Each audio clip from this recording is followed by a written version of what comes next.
Republican Nebraska Congressman Mike Flood went head-to-head with a loud and combative crowd Monday, defending President Trump's agenda at a town hall on the University of Nebraska-Lincoln campus. One of the sharpest moments captured by Nebraska public media. My question is fiscal.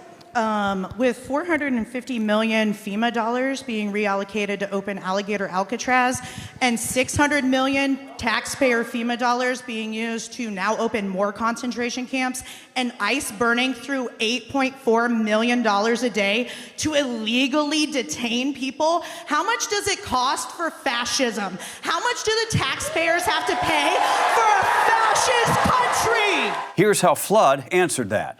Americans went to the polls in November, and they had a choice between a Democratic candidate that had an open border, no enforcement, fentanyl, drugs, human trafficking.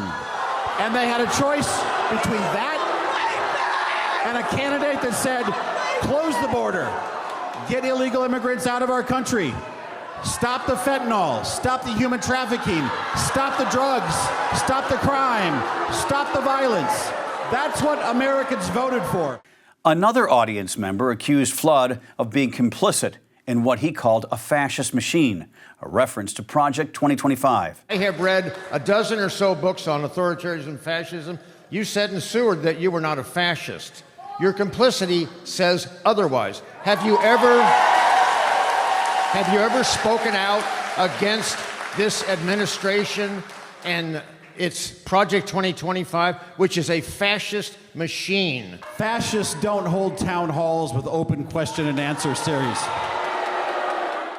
Flood echoed the National Republican Congressional Committee's message for August, which is to defend the president's agenda as part of the process, and saying it's his job to answer questions. He repeated his calls to reduce the national debt, despite his support for the One Big Beautiful Bill, which the CBO says adds $4.1 trillion to the deficit over the next decade. Flood also pushed back against calls to tax the rich, calling it a hit on job creators.